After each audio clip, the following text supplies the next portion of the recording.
حمدناك يا الله أديت رفيقنا الحمد لله رب العالمين إلينا وذا القرآن عظم الفضيلة الحمد لله ونتله ليلا نستزيد سعادة ما شاء الله نهارا وجدنا نفعه بالهداية وما شبهه في سابقاتك ما درى هوى كل علم كافة بالشهادة. السلام عليكم ورحمة الله وبركاته. السلام ورحمة الله وبركاته. الحمد لله الذي أسبغ علينا جلابيب النعم ثم الصلاة والسلام أتمان الأكملان على من لا شريك له في الاتباع محمد صلى الله عليه وسلم وعلى أهله وأصحابه وسلم تسليما كثيرا وبعد. Akí gbogbo ọmọ ìyá jákèjádò ayé tí àwọn wà lórí ìkànnì MyNaija, Ọlọ́run kó ṣàlékún dáadáa fún wa, kó ṣàlékún dùnú wa, kó ṣàlékún tọ́sọ́nà wa. Àmọ́rin nínú ọ̀rọ̀ akíra wa kú Ramadan, ẹ̀mí wa tó bẹ̀rẹ̀ Ọlọ́run dákun yóò jẹ́ pàwọn náà láparí ẹ̀ láyọ̀, yóò jẹ́ pàwọn náà láparí ẹ̀ o, yóò jẹ́ pàwọn náà láparí ẹ̀ o, wọ́n jẹ́ wọ́n parí ẹ̀ lẹ́yìn wa, wọ́n jẹ́ wọ́n parí ẹ̀ lẹ́yìn wa, wọ́n lá agbára tá a fún la hawla wala quwwata illa billahil aliyyil azim. ètò wa tá a gbélé tó tafsirul Qur'an òun la wà nínú ẹ̀ táwọn gbé a'udhu billahi minash shaitanir rajim. بسم الله الرحمن الرحيم. أعوذ بالله من الشيطان الرجيم. kúrò lọ́dọ̀ ṣèyítọ́n wọ́n ní àmú ṣèyítọ́n látara tàṣèyítọ́nà ní tá à ń pè ní ṣèyítọ́n ní òun ni tá a gbé jìnnà sí ìkẹ́ Ọlọ́run. Hausa di Ọlọ́run àwa sọ̀rí àti ìwà sọ̀rọ̀ àkúrò lọ́dọ̀ ṣèyítọ́n ẹni ẹ̀kọ́ ẹni ègbé.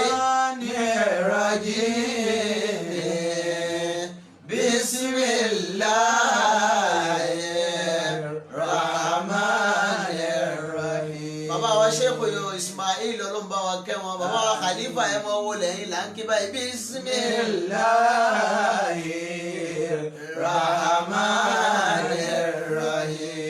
Bismillahirrahmanirrahim. Àwa bẹ̀rẹ̀ ní orúkọ Ọlọ́run ọba. Ar-Rahmanir-Rahim. Ar-Rahmanir-Rahim. Àwọn afọ onímọ̀ tafsir wọ́n ní Ar-Rahmanu fi dunya Ar-Rahim yawmal qiyamah.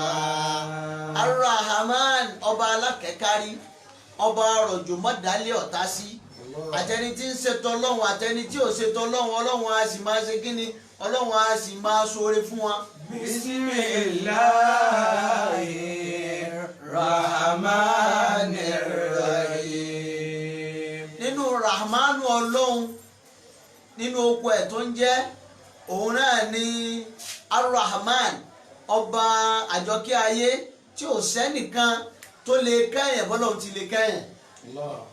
Bẹ́ẹ̀ bá ṣe dáadáa fún yẹn sí tó ń ṣe dáadáa tó ń ṣe dáadáa tó ń ṣe dáadáa tó bá padà yá àwọn èèyàn pé dáadáa tí mò ń ṣe fún ọ ti sú mi láti jọ Ọlọ́run tí ń rọ̀jò kò sọ́ lọ́hùn.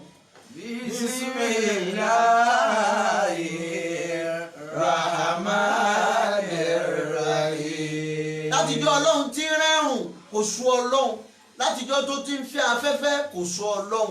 Ar-Rahmanu Ọlọ́run ọba nìyẹn. Ar-Rahim olúwa ọba àsàkí ọ̀run.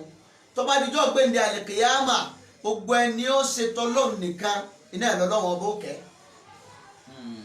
iná ẹ̀ lọ́lọ́wọ́ ó kẹ́ àwa ń tọrọ lórí ìkànnì tá a wà yìí tá à ń sọ fọ́lọ́run tá a máa ń sọ ẹlẹ́dùn pẹ̀lú wákà àwọn bàbá wa jọ̀hún tí wọ́n máa gbé ń tó ló wà mí nǹkan tí ó sọ àti ìta náà bí mi nǹkan tí ó wí táwa dénú Kùránì tá ò bá táwa dénú àdìsù tá ò rí Rabbil Alamin náà ń bẹ ọmọ máa jà mẹ́nu débẹ̀ níta wá màmá jà mẹ́nu débẹ̀ níta wá. Bismillah.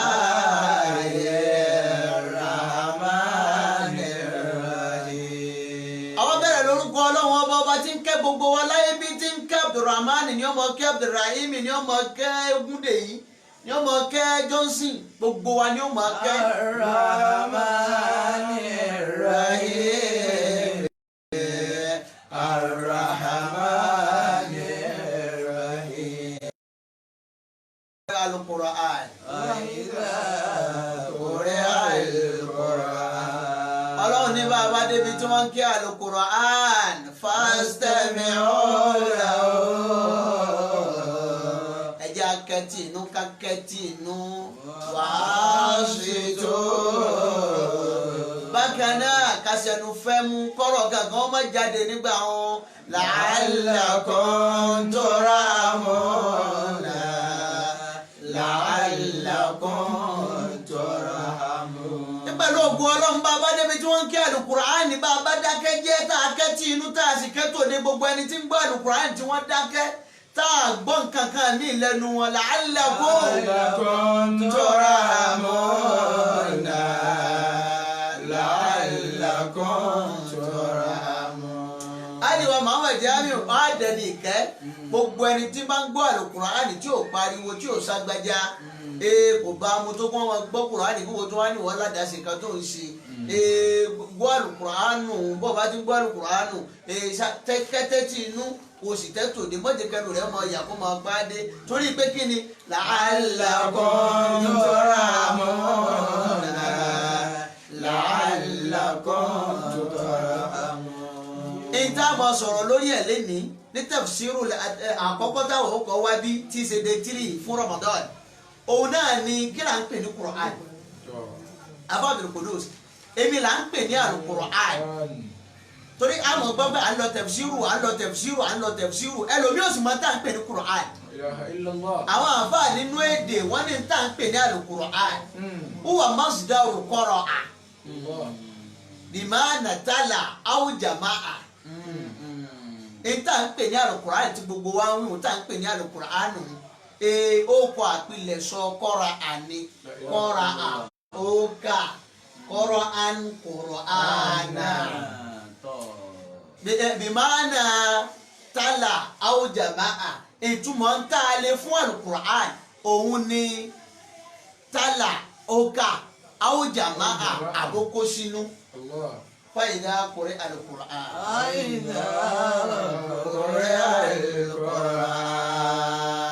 فاستمعوا له وأنصتوا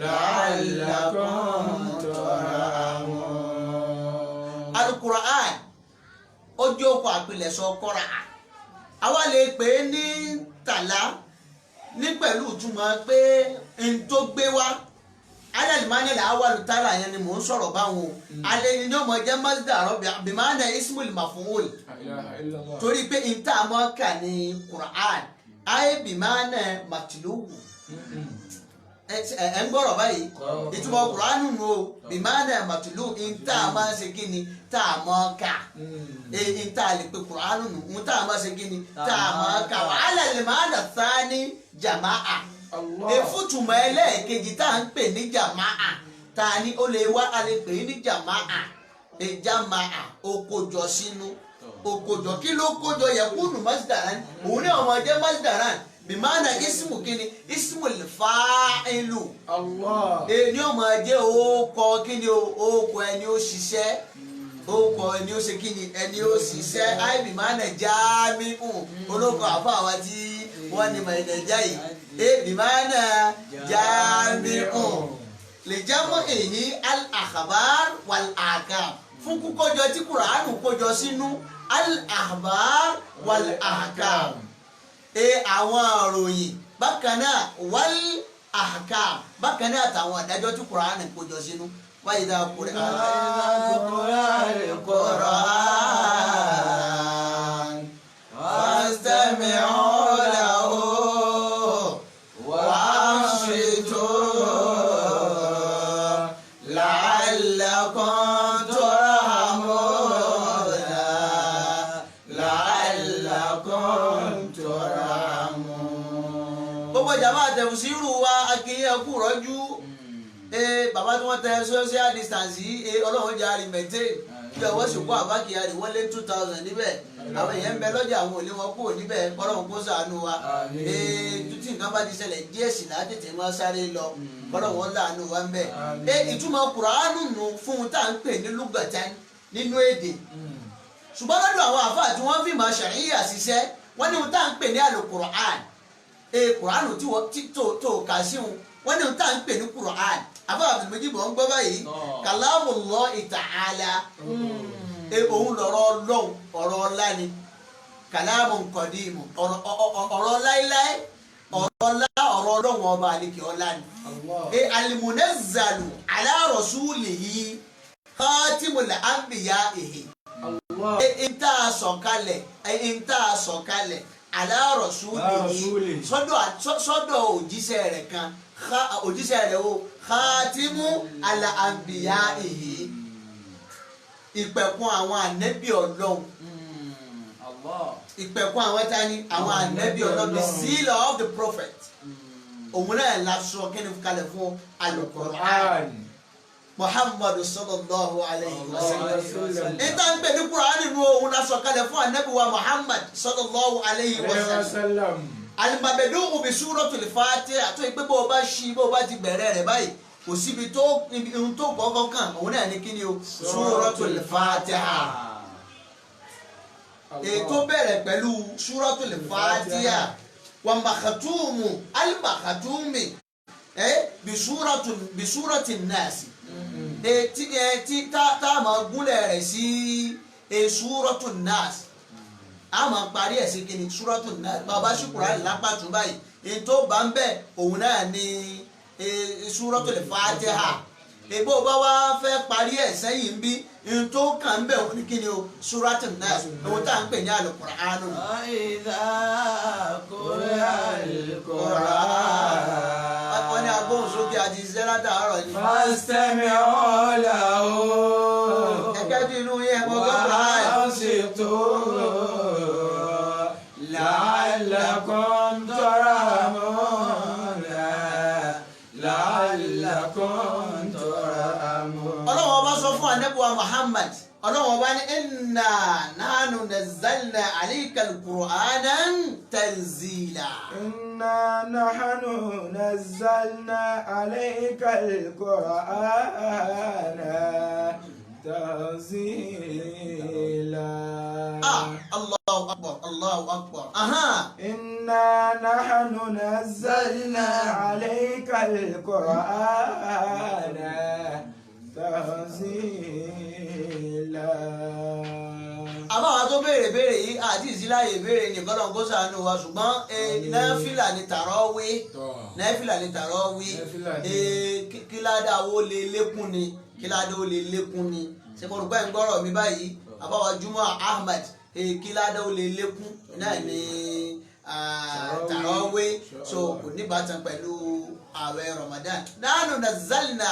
inna nahnu nazzalna alayka al-Qur'ana tanzila. ọlọ́run ní inna àwọn ọlọ́run ọba nahnu ọlọ́run á lo àwa nígbà míì á lo àwa nígbà míì torí ẹni ọba wọ̀ tún tó wò sí tí ọ̀rẹ́ ni ó tó túláàsì àníta àrímù nẹ́fùsì yìí láti ṣe kí ni láti gbéra rẹ̀ ga ọlọ́run tó ti ga tó tún wá ń gbéra rẹ̀ ga tó ta ló tọ́ lọ́run rí ta ló tọ́ lọ́hùn náà àwọn àfa. Allah. alukurani tí mo wá ń sọ̀rọ̀ rẹ̀ fún yìí ó ní inna nahnu nazzalna alayka àwa lọ sọ alukurani kalẹ̀ fún ànábì wa Muhammad tanzila. aṣọ kurani kalẹ̀ lọ́nà méjì alukurani tí mo sọ fún yìí awwalu nuzulihi àkọ́kọ́ gbà tí kurani ó sọ kalẹ̀ sí Baitul Ma'mur. Allah. ó sọ kalẹ̀ sí kíni Baitul Ma'mur tó jẹ́ pé Baitul Ma'mur yìí àwọn àfáà ní Baitul Ma'mur ó ṣe déédé ibi tí Kaaba wà lẹ́nu. yatufuna al-malaika sab'ina al-malaika àwọn àádọ́rin màláìkà àwọn ni wọ́n ṣe kíni àwọn ni wọ́n tàwáfù ẹ̀ sẹ́fún ti ká ń pè àwọn ni wọ́n tàwáfù inú tá à ń pè ní Baitul Ma'mur. àwọn tó bá wà wọn ò ní wá ní ọjọ́ míì mọ́ ọ̀pọ̀lọpọ̀ kọ́ sàlékún dáadáa wa. inna nahnu alayka al-Qur'ana tanzila. wọn làbá àwọn ẹgbọ́n sókè o. inna nahnu nazzalna alayka al-Qur'ana tanzila. aṣọ alukur'ani kalẹ̀ ní sísọ̀kalẹ̀ wo ni wọ́n ní tọ́lọ́run bá lo ọ̀rọ̀ báyìí tanzil òun náà ní wípé sísọ̀kalẹ̀ láti Baitul Ma'mur tí màláìka Jibril ti mú wá fún ànábì wa Muhammad sallallahu alayhi wa sallam lọ́rọ̀ ní méjì tí ń ṣe kíni o ti mú wá bẹ́ẹ̀ òun là ń pè ní kíni tanzila. asọ̀kalẹ̀ fún ànábì wa Muhammad sallallahu alayhi wa sallam. wal Qur'an al-Qur'an tá a wá ń sọ fún yìí huwa mu'jizatul ula allati khassa Allahu biha nabiyyahu sallallahu alayhi wa sallam. ẹ̀ ń gbọ́rọ̀ báyìí èyí tá à ń pè lálù Qur'an àgbàyanu àkọ́kọ́ allati khassa Allahu biha nabiyyahu sallallahu alayhi wa sallam. èyí tọ́lọ́run kọ́kọ́ fi sa ànábì wa Muhammad lẹ́sà nítorí pé amma mu'jizatul anbiya'i sabiqina gbogbo àwọn mújísà àwọn ànábì tó lọ ti ànábì wa Musa ni ti Isa ni ti Zitu ni ti Zakariya ni ti Nuha ni kanat tantahi indama yatawaffahum Allah. nígbà tá ànábì Ọlọ́run bá kan bá ti ń lọ tẹ́ báyìí tá ànábì Ọlọ́run bá kan bá ti ń lọ báyìí gbogbo ohun tó ní àti gbogbo ohun tó ṣe níṣẹ́ ń bá wọn kú ni. wa amma mu'jizatil Qur'an mu'jizatil Qur'an nta agbẹ́rún sẹ́ńlá ànábì wa Muhammad khalidatun ila yawmiddin. ni ó máa lọ gbére ni ni ó máa lọ gbére ni ó máa lọ gbére ni ó máa lọ gbére ni ó máa lọ gbére ni. inna nahnu nazzalna alayka al-Qur'ana tanzila. gbogbo àwọn èèyàn nínú ayé gbogbo wọn ni wọ́n wá kọ lófẹ̀ ẹni ó kọ èèyàn ló kọ Oxford tá à ń lò tá à ń fi ní wọ́n fi ń ṣe English o èèyàn ló kọ àwọn dictionary wọn èèyàn ló kọ àwọn encyclopedia o èèyàn ló kọ gbogbo àwọn tírà ńláńláńláńláńlá àrísọ yìí Buhari ọ̀yìn fíkì òsúná sọ yìí kìíní kan ìmáàmù Jamiu kìíní kan gbogbo àwọn àfáà wọn gbìyànjú ni Olúwa. لئن اجتمعت الإنس والجن. Al-Qur'anu yìí òun ni ọ̀rọ̀ ọba èyí tó a sọ̀kalẹ̀ fún ànábì wa Muhammad tọ́lọ́wọ́n bá fi sọ pé la'in ijtama'atil insu لئن اجتمعت الإنس والجن على أن يأتوا بمثل هذا القرآن بمثل هذا القرآن. ẹ̀yin àwọn àjọṣirò wa ṣe ń gbọ́rọ̀ báyìí Olúwa ní kul la'in ijtama'atil insu wal jinni bí gbogbo tá à ń pè láwọn àrígídì àlìjẹ̀nú bí wọ́n bá kóra wọn jọ. kí táwọn tí ń bẹ ń bí ó ránṣẹ́ sí táwọn China kí ti China ó ránṣẹ́ sí ti Ireland kí ti Ireland ó ránṣẹ́ sí táwọn Finland kí táwọn Finland ó ránṣẹ́ sí ti America kí ti America ó ránṣẹ́ sí ti Nàìjíríà. لئن اجتمعت الإنس والجن. kí wọ́n wá kóra wọn jọ kí gbogbo àwọn àlùjẹ̀nú kí wọ́n kóra wọn jọ wal-jinnu والإنس والجن.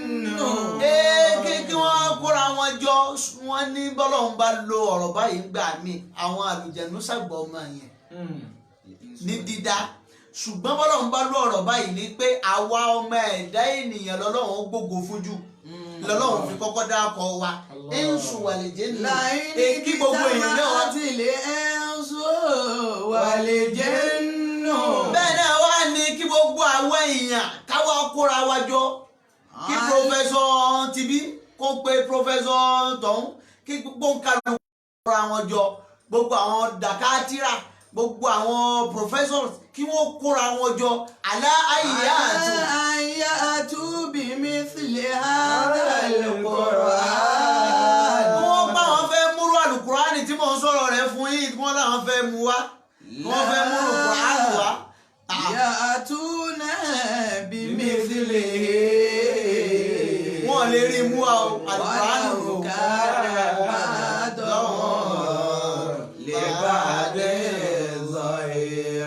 apá kan yóò mọ ara apá kan wọn lọ́wọ́ kápá kan yóò mọ ara apá kan lọ́wọ́ káwọn kan mọ kó gbogbo owó tẹ́ ẹ ní kẹgbẹ́ yìí fẹ́ fi bọ́ àwọn èèyàn ọ̀yà gbogbo ẹni ó mọ tó gbárí jù láyé ó yẹ máa bọ̀ ẹ wá kọrú àlùkùránì yìí. láyà àtúnà nígbà Ànábì Ìsá lọ tán wọ́n mọ̀ láwọn gbé báíbù jáde báíbù New Testament ní ó mọ̀ tako Old Testament ní nígbà òde kọ́lọ̀ nǹkan. láyà àtúnà bí mi sílẹ̀. láyà àtúnà bí mi sílẹ̀. Al-Qur'an òun là Nábì wa Muhammad sallallahu alayhi wa sallam ẹ̀sẹ̀ tó wà ń bẹ̀ bá a bá ń wọnú àwọn súwà lọ a máa gbọ́ lágbọ́túgbọ́ nítorí pé Al-Qur'an ìwé kan ni tó mọ́ kan gá tó yẹ pé bàjẹ́ òní kan min bayna yadayhi wa min khalfihi ọ̀kan nínú àwọn èèyàn tó di mùsùlùmí àgbà ni nínú àwọn rẹ́fẹ̀ ó wá ní àwọn ti tẹ Al-Qur'anu mi lásìkò kan nígbà táwọn tẹ Al-Qur'anu yẹn nígbà táwọn tẹ Qur'anu yẹn àwọn wá wò ó pé n tó ṣẹ́kù ní káwọn ó stọ̀ rẹ̀ wọ́n níbi táwọn fi stọ̀ rẹ̀ sí báwọn fẹ́ pín pé kò sí orílẹ̀ kan tí ò ní dé lágbàáyé àwọn wá ti tẹ Qur'anu náà jọ nígbà táwọn tẹ Qur'anu náà ó wá kù oṣù kan táwọn ó publish ẹ̀ fún gbogbo ayé táwọn publish ẹ̀ àwọn wá wò pé ẹjẹ́ á lọ wo ohun tá a kó síbẹ̀ nígbà táwọn wá débẹ̀ in táwọn bá òun ni wípé èèpo ẹ̀yìn Qur'anu tí àwọn tẹ̀hún wàláhì nǹkan kan ò ṣe gbogbo àyè ibi táwọn yí tí ó mọ̀ dá controversy alẹ́ láàrin àwọn mùsùlùmí gbogbo bí àwọn wá yí wọn ìkan sì mọ gbogbo ẹ̀ ìkan ṣe kí ni ìkan gbogbo ẹ̀ láyà àtúnà bí mi sílẹ̀ wàlá òkà ba'dahum li ba'din zahira. Al-Qur'anu nù ọ̀pọ̀lọpọ̀ àwọn àfáà ni wọ́n kọ tírà ṣùgbọ́n tòun ti gbogbo tírà tí wọ́n kọ ni ó máa tọ́ kí ni lẹ́yìn ni ó máa tọ́ Al-Qur'an lẹ́yìn. innahu laqur'anun karim. nínú mùjísà tí wọ́n fún Qur'anu tí mo fẹ́ mọ tún fún yín tí mo fẹ́ mọ sọ ohun Qur'anu nù tá a fún ni pé nínú Qur'anu àtúrí Qur'anu àrí Qur'anu àrí ohun bí tó lọ́wọ́ tún dáko Al-Qur'an tí ò sí ní báyìí bẹ́ẹ̀. laqur'anun karim. ìwọ gangan ló dúró mọ́ ní ọjà sí o. innahu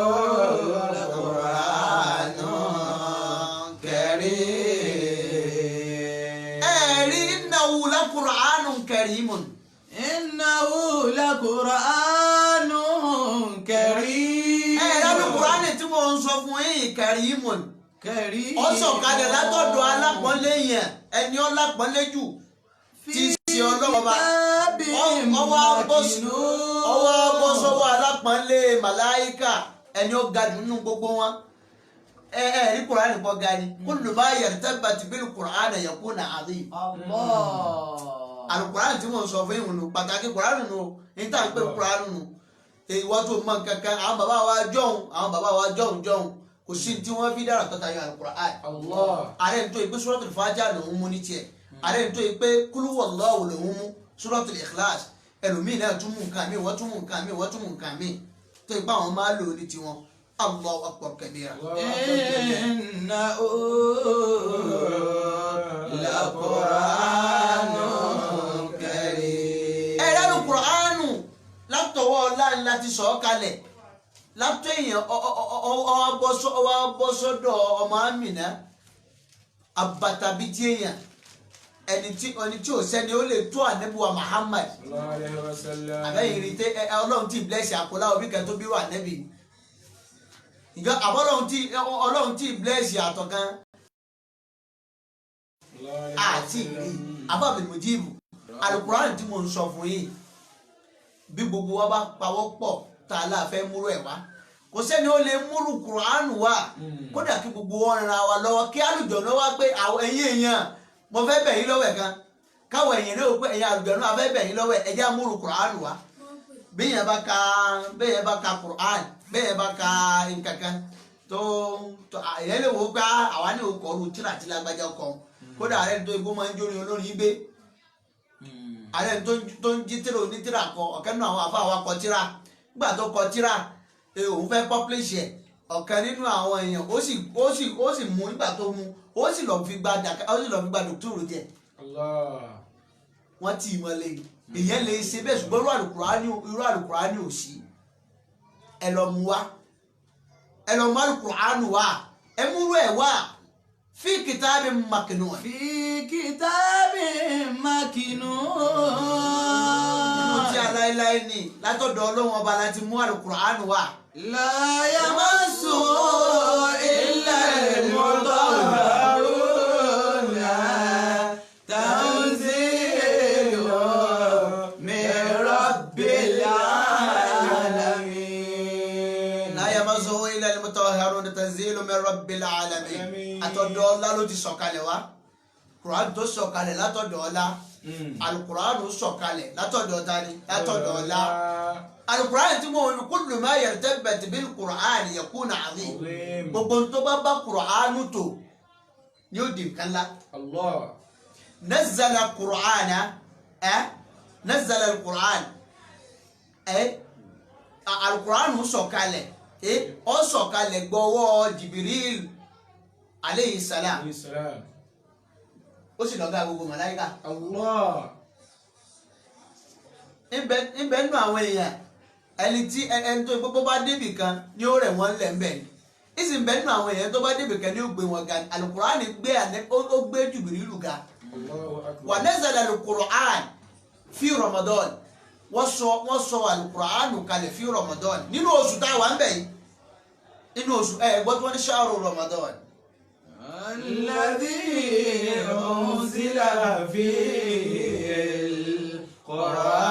القرآن. nínú oṣù yìí la sọ Qur'an kalẹ̀ fa asbaha sayyidu shuhur ó sì dọ̀gá gbogbo ohun tá à ń pè ní oṣù ó dọ̀gá gbogbo ohun tá à ń pè ní oṣù pẹ̀lú ògbó Ọlọ́run Al-Qur'an tó wọn náà ń gbọ́ wa ó dọ̀gá níbi tó wà. Àmín. wa nazzala al-Qur'ana ala Muhammadin fa asbaha sayyidul awwalina wal akhirina. aṣọ Al-Qur'an kalẹ̀ fún Ànábì wa Muhammad. Ànábì wa Muhammad wá dọ̀gá fún gbogbo ẹni tó síwájú bákan náà àwọn tí ń bọ̀ lẹ́yìn kò sẹ́ni tó tó Ànábì wa Muhammad.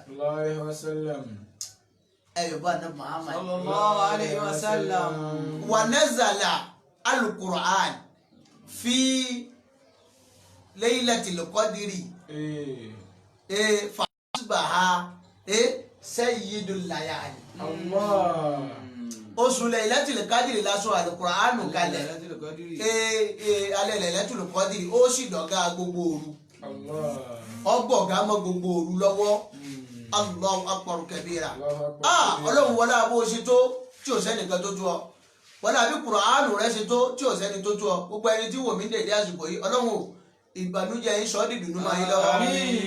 Gbogbo àwọn àlùfáà wa tí wọ́n wá jìyà mímọ́ bí ti bẹ̀rẹ̀ tafsiru Qur'an òní yìí mo fi ń ṣe pre-ampu ni o pre-tafsiru ni o Ọlọ́run kọ́ sàlékún dáadáa wa a máa nìṣó nínú ọ̀rọ̀ pẹ̀lú ògùn Ọlọ́run lọ́jọ́ ọ̀la àsìkò tí a ń fún wa náà ní kọ́lọ́hún kó ṣàlékún dáadáa wa Àmín. kó ṣàlékún dùnú Àmín. kó ṣàlékún tọ́sọ́nà ọlọ́run Àmín. ọ̀làlá ilà àìlà gbogbo àwọn àlùfáà wa tí wọ́n ṣiṣẹ́ mímọ́ yìí wọ́n tọ́sẹ̀ ní àdúrà nínú Ramadan tá a wà yìí àwọn kan ní wọ́n dùn wá ní mímọ́ ó bẹ̀rẹ̀ látòrí àwọn fáàgbà tí wọ́n kéwú lọ́dọ̀ àfáàgbà anabuwa Muhammadu sallallahu alayhi wa sallam àwọn ni wọ́n kó àwọn sọ̀hábà là àfáàgbà tòun ti bí wọ́n ṣe tóun wọ́n lẹ́tọ̀ọ́ sàdúrà wọ́n kó ẹ̀kọ́ lọ́dọ̀ anabuwa àmà pẹ̀lú ká anabi wọn máa sọ báyìí kí wọ́n máa ha sórí àwọn kọ́ ẹ̀kọ́ lọ́dọ̀ wọ́n kọ́ Kùránì lọ́dọ̀ àní Muhammad pẹ̀lú kí wọ́n ká anabi wọn máa sọ kí wọ́n máa ha sórí ni. ẹlẹ́ẹ̀kejì àwọn tí wọ́n tún gbaṣẹ́ fáwọn yìí hùn àwọn kẹ́kọ̀ọ́ bí à ń hàn sára ewé sára àpáta sára egungun ni làwọn fi ṣe kí ni làwọn fi kọ́ Kùránì tiwọn.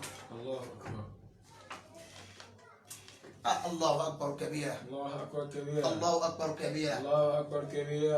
Àwọn ṣe kí ni àwọn hàn sára nǹkan ni ó wá wálé pé àwọn àfáà kan tó hàn sórí iyẹ̀pẹ̀ iná làwọn ti kọ́ ìlú tiwọn gbogbo wọn tí wọ́n mọ̀ orí iyẹ̀pẹ̀ ni wọ́n tọ̀ wọ́n kọ́ ni kódà nígbà wọn kò sí àwọn nùkútọ̀ tí wọn kò sí níbi kéwú ó ní bó ṣe wà tẹ́lẹ̀ wọ́n ṣẹ̀ṣẹ̀ kàn mọ́ sí ni lèyí tí ń jẹ́ bá àfi ń jẹ́ bá bákan náà alaharakaatu àwọn ọmọ wọ́sẹ̀lé tàbí wọn kọ́ àwọn ọmọ nílé kéwú pé alaharakaatu àwọn ọmọ wọ́sẹ̀lé fatiha kẹsìrọ̀ dọ́mà sukun fatihatan kẹsìrọ̀tàn dọ́mọ̀tà wọ́n sì apply ẹ̀ sí ni ẹ̀ wo wàhálà àjọ gbogbo orú wọn bẹ́ẹ̀ ọlọ́run bá wa kẹ́ wọn. Àmín. àwọn tí wọ́n introduce ní rọ́ọ̀mì bẹ̀rẹ̀ látọ̀rí Sheikh Kamaluddin Al-Adabi àti gbogbo àwọn tó tẹ̀lé wọn ní àfa Olúwa bá wa kẹ́ gbogbo wọn Àmín. ó ṣàforíjì fún wọn Àmín. àwa náà ọlọ́run dákun ṣàforíjì fún wa Àmín. lọ́dún sí wa. Allahumma ij'al Qur'ana rabi'a sudurina Àmín. àmà tọrọ bẹ́ẹ̀ kọ́lọ̀ kó jẹ́ Qur'anu ó tó wa gbogbo ń tá kiri nínú Al-Qur'anu lásìkò yìí ọlọ́run tẹ́wọ́ gbà yóò jọ tàwọn ẹni rẹ la ilaha illallah torí pé Al-Qur'an ni máa ṣí bùkù hó. fi sabiqati kama dara gbogbo tíra tí wọ́n sọ ilmi kafatin bi shahadatin mọ̀ ń gbádùn. hadithun safiyullahi Qur'anu lẹ́gbẹ́ wo yukmalu ilmina ọ̀yá yìí bí bisafari jalilu adiru fi dalalatin wa as'adu biman tas'adu linafi'i daminihi adiya linafi'i ila jannati akérọ̀mí. Olúwa o gbogbo tá a wí ní dèjì àsìkò yìí ọlọ́run kó gbà fún wa ìdùnnú wa ọlọ́run jẹ́ ọmọ jílékún kí bàmíjẹ́ ọmọ jídínkù wala la ilaha illallah. ilayka wajatu liqasida àdúrà lọ́gàn Al-Qur'an ọlọ́run coronavirus ní dààmú àwọn èèyàn báyìí ìta gbangba ló ń kálukú ṣe tẹ̀fsíìrù wá ti di ohun tá à ń ṣe ní gbogbo ara. wàtàbí àwòlá wà múlíkù kàjálálá. abẹ ọlọ́run ọba nínú àánú ẹ̀ coronavirus yìí ọlọ́run má fi ṣàgbákò fún wa tọmọtọmọ. wàfí mi bari lè khairi. ọlọ́run. unabi bí ṣakirati. ebi pọ̀ ṣàánú wa. alamadi abin nuril hidayati atala. alamadi abin nuril hidayati atala. ọlọ́run bọ́rọ̀ wọ́n bá yí bá mi ọlọ́run jọ máa dá a sí ni. Ya Rabbana dhal-lutfi faltuf bikullina وعافي من الأمراض لكل أبدانا وعافي من الأمراض لكل أبدانا آمين.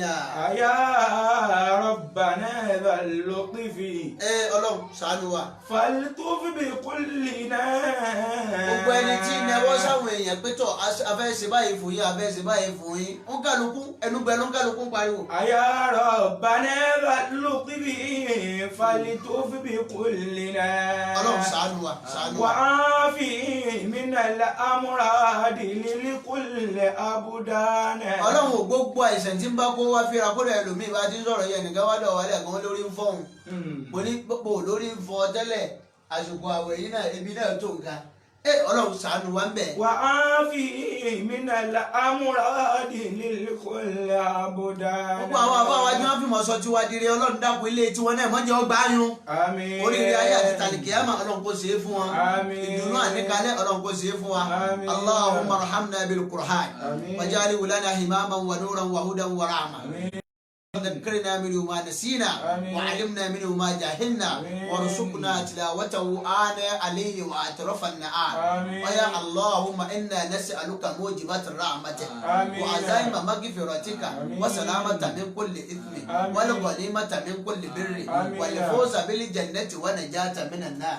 اللهم آسن عاقبتنا في الأمور كلها آمين. وأجرنا من خزي الدنيا وعذاب الآخرة إنه ولي ذلك إنه قادر عليه إنه على كل شيء قدير. أن تصلي على محمد وعلى آل محمد كما صليت على إبراهيم وعلى آل إبراهيم إنك حميد مجيد. سبحانك اللهم وبحمدك نشهد أن لا إله إلا أنت نستغفرك ونتوب إليك والسلام عليكم ورحمة الله